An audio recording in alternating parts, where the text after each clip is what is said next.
Hi guys, welcome to the channel. So in this video we will discuss today's P problem of the day POTD.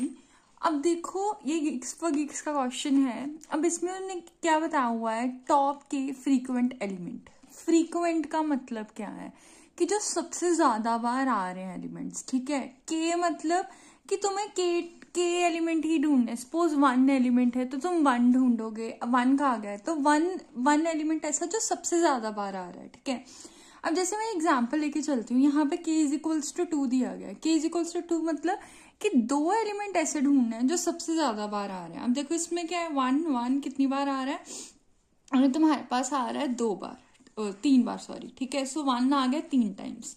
अब तुम्हारे पास ये कितनी बार आ गया, 2 आ गया 2 times, and 3 आ गया 1 time. तो इससे क्लैरिटी क्या हो रही है कि ये 2 एलिमेंट, इसने 2 कहा हुआ है ना, 2 एलिमेंट जो सबसे ज्यादा आ रहे हैं 1 और 2 है. ठीक है, अगर 1 पूछा होता, 1 एलिमेंट पूछा होता तो ऑब्वियसली 1 आता. अगर 3 एलिमेंट पूछे तो सारे ही आ जाते. ठीक है, और अगर सपोज किसी की फ्रीक्वेंसी मैच कर जाए, ठीक है, जैसे ये 1 और 2 की है, जो सबसे बड़ा एलिमेंट है ना उसमें तुम्हें बड़े एलिमेंट को रिटर्न करना है. अब तुम कैच क्या चीज कर पा रहे हो, देखो पहली बात तो ये कि तुम जब n मतलब कि जो भी एलिमेंट, नंबर ऑफ एलिमेंट्स तुम्हें दिए हुए हैं, ठीक है, या k जैसे k इज 2 दिया है, उतने नंबर रिटर्न करने हैं तुम्हें. ठीक है, अच्छा अब दूसरी बात कि फ्रीक्वेंसी सपोज 2 चीजों की सेम हो गई तो तुम्हें क्या रिटर्न करना है, उसकी वैल्यू के अकॉर्डिंग. अगर फ्रीक्वेंसी सेम नहीं है तो तुम्हें कैसे रिटर्न करना है, उसकी फ्रीक्वेंसी के अकॉर्डिंग. ठीक है, अब देखो, अब तुम्हारे पास मैं तुम्हें एक बात क्लियर कर दूं. जैसे यहाँ पे क्वेश्चन है टॉप के फ्रीक्वेंट एलिमेंट्स. जब भी ऐसा वर्ड आए ना, लार्जेस्ट, ग्रेटेस्ट, टॉप, उसका मतलब होता है मिन हीप. Is that clear? जब भी ऐसा वर्ड आए स्मॉलेस्ट, लोएस्ट, क्लोजेस्ट, उसका मतलब होता है मैक्स हीप. ठीक है, ओके जी. तो मतलब हम हीप का क्वेश्चन सॉल्व करने जा रहे हैं अब. ठीक है, अब देखो इसको कैसे करना है. अब तुम थोड़ा दिमाग लगाओ. मैंने तुम्हें क्या कहा था, जैसे ये क्वेश्चन तुम्हें दिया हुआ है, ये दिया है 1 कितनी बार आ रहा है, 3 टाइम्स आ रहा है. 2 कितनी बार आ रहा है, 2 टाइम्स आ रहा है. 3 कितनी बार आ रहा है, 1 टाइम आ रहा है. ये क्या मैपिंग हो रही है ना. ठीक है, मैपिंग इन द सेंस कि तुम्हें बता रहा है, हाँ फ्रीक्वेंसी बता रहा है. ये क्लियर है? अच्छा, अब जैसे मैं ये वाला लेके चलती हूँ. 1 कितनी बार आ रहा है, 2 टाइम्स. 2 कितनी बार आ रहा है, 2 टाइम्स. 3 कितनी बार आ रहा है, 3 टाइम्स. 4 कितनी बार आ रहा है, 1 टाइम्स. हम पहले ड्राई रन कर रहे हैं. अब ये क्या हो गया, मैपिंग. मतलब तुम्हें क्या बनाना है, सबसे पहले हैश मैप बनाओगे, क्योंकि एक मैपिंग करनी है. अच्छा मेरे को ये क्लियर हो गया. अच्छा मेरे को मैप बनाना है. ठीक है, ओके, तो हम इसके अकॉर्डिंग चलते हैं. जैसे जैसे चीजें हमें करनी है हम वो लिखते जाते हैं. मैप इंटीजर वैल्यू है, दोनों की साइड पे इंटीजर और इंटीजर वैल्यू है, तो ये लिख दिया. Map is equals to new hash map. अब देखो फॉर लूप चलाई. अब ये तुम्हारा क्या आ गया, map dot put I value डालनी है. आई वैल्यू मतलब जो भी वैल्यू है, 1 है, 2 है, 3 है, जो भी वैल्यू दी हुई है तुम्हें, आई वैल्यू डाली, comma map dot gate default और डिफॉल्ट वैल्यू. मतलब तुम्हारे पास जो भी वैल्यू है उसके अगली कौन सी वैल्यू है, 1 कितनी बार आ रहा है. अगर तो अभी तक नहीं आया तो डिफॉल्ट क्या होगी, 0 होगी. अगर आया है तो 1 ऐड कर ही जाओ. ठीक है, ये चीज है. ये तो मतलब बेसिक है. ठीक है, ये तुम रट्टी लो ये वाली चीज अगर तुम्हें हैश मैप बनाना होता है. ठीक है, अच्छा जी.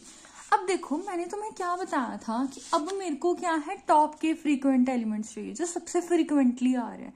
तो मतलब कि मैं इसको क्या अरेंज कर दूं डिसेंडिंग ऑर्डर में. ठीक है, कि इसको ऊपर ले आओ. 3 टाइम्स आ रहा है, 2 टाइम्स आ रहा है.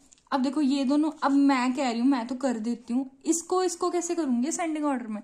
यहाँ तो फ्रीक्वेंसी के बेसिस पे हो गया ये 3 और 2 वाला. ठीक है, बट इसको कैसे करूंगी, जो बड़ा है उसके अकॉर्डिंग करेंगे. ठीक है, मतलब जो एलिमेंट बड़ा है, पहले हम फ्रीक्वेंसी के अकॉर्डिंग कर रहे थे, अगर फ्रीक्वेंसी सेम आ जाती है तो जो एलिमेंट बड़ा है उसके अकॉर्डिंग करेंगे. क्लियर है? अच्छा, अब देखो 4 1. अब अगर उसने क्या कहा है, 2, पहले 2, तो पहले 2 क्या आ गया, 3 और 2. ठीक है, अब देखो, अब हमें क्या करना था, असेंडिंग ऑर्डर में. अब ये कंपैरेटर क्या होता है कि ये तुम्हें हेल्प करता है तुम्हारे अकॉर्डिंग. तुम असेंडिंग में अरेंज करना चाहते हो या डिसेंडिंग में. अब तुम्हें कैसे सीखना पड़ेगा, देखो हम एक प्रायोरिटी क्यू बनाते हैं, ठीक है। प्रायोरिटी क्यू बनाया is equals to new priority queue A comma B. A comma B मतलब जैसे ये एलिमेंट तुम्हें दिए हुए हैं, जैसे ये है, ये ए है, ये बी है, ठीक है। अच्छा, अब मैप डॉट गेट, अगर तो सपोज वैल्यूज जो है map dot get in the sense ये मैप है, डॉट गेट मतलब ये अगली वाली वैल्यू, ठीक है। अच्छा, इसकी जो फ्रीक्वेंसी है ए और बी की ये इक्वल आ जाती है, ठीक है, मतलब इक्वल आ जाती है, तो तुम्हें किसके अकॉर्डिंग मैप डॉट गेट ए, ये ए है, बी है, इसकी फ्रीक्वेंसी और इसकी फ्रीक्वेंसी अगर इक्वल आ जाती है, तुम्हें किसके अकॉर्डिंग अरेंज करना है, जो बड़ा है, मतलब बी माइनस ए, ठीक है। जब तुम्हें डिसेंडिंग में अरेंज करना है ना तो बी माइनस ए लिखोगे, अगर असेंडिंग में ए माइनस बी, ठीक है। तो ये चीज लिख दी। अच्छा, अगर वो इक्वल नहीं है, अगर वो इक्वल नहीं है, जैसे ये दोनों होते हैं, तो किसके अकॉर्डिंग अरेंज करोगे, फ्रीक्वेंसी के अकॉर्डिंग, नहीं तो इसके अकॉर्डिंग अरेंज करोगे, ठीक है। तो फ्रीक्वेंसी को कैसे लिखोगे, else return map dot get B, मतलब उसकी फ्रीक्वेंसी, डॉट गेट मतलब उसकी फ्रीक्वेंसी जो नेक्स्ट एलिमेंट है, minus map dot get A, ठीक है। तुम ऐसे अरेंज कर दोगे, ठीक है, उसकी डिसेंडिंग ऑर्डर में फ्रीक्वेंसी में अरेंज करोगे, बड़े से छोटे में।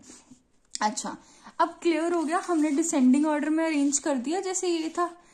क्लैरिटी है इस बात की? ओके, एक बार फिर से देख लो, अगर तो इक्वल है तो तुम उसकी नंबर के अकॉर्डिंग जो भी तुम्हें गिवन है, नहीं तो उसकी फ्रीक्वेंसी के अकॉर्डिंग, ठीक है। ओके, इतनी बात क्लियर होगी। अब आगे चलते हैं। अब आगे क्या है, उसको हमने ऐड करना है। किस में ऐड करना है, तुम्हारे की सेट को, की सेट इन द सेंस ये वाला, ठीक है। जब भी मैप में दो वैल्यूज होती है, मैप में ये होती है और ये फ्रीक्वेंसी होती है, जब तुम्हें ये वैल्यू चाहिए होती है ना तो हम उसको बुलाते हैं हेलो मैप डॉट की सेट को कॉल करो, ठीक है, मेरे को उसकी वैल्यूज चाहिए, ठीक है। तो वो तुम्हारा क्या है, ये सारी चीजें ऐड कर देगा, ठीक है, ऐड कर देगा तुम्हारी प्रायोरिटी क्यू में, यानी कि हीप में ऐड कर देगा, ठीक है। अच्छा जी, हुन प्रायोरिटी क्यू में अगर इसने ऐड कर दी, ओके, अब ये प्रायोरिटी क्यू में ऐड कर देगा सारी वैल्यूज, मतलब 3, 2, 1 एंड 4। अब उसने कितनी वैल्यूज कही है, ये अलग वैल्यूज ऐड कर दी, कितनी वैल्यूज चाहिए, मेरे को वैल्यूज चाहिए के, तो के से एक फॉर लूप बना दो, एक नई अरे बना लो, नई अरे बनाई, ठीक है, अरे बना के उसको ऐड कर दिया। कहाँ तक लूप चलानी है, 0 से लेके के तक, ठीक है, तो वहां तक लूप चला लो और PQ से रिमूव करके यहाँ पे ऐड करते जाओ। अब के कितने आ गए, 2 बना ली 0 और 1 की, ठीक है। अब ऐड करी जाओ, इसने पहला ये रिमूव कर दिया, फिर ये रिमूव कर दिया, तो तुम्हारे पास आंसर आ गया। I hope the things are clear to you. ऐसे ही है ये क्वेश्चन, काफी मतलब इजी क्वेश्चन है, बट हाँ थोड़े बहुत कॉन्सेप्ट में समझने पड़ेंगे मैपिंग के, प्रायोरिटी क्यू के, बट आई होप मैंने अच्छी तरह क्लियर किया। Thanks a lot for watching this video and subscribe करना मत भूलना। Thank you.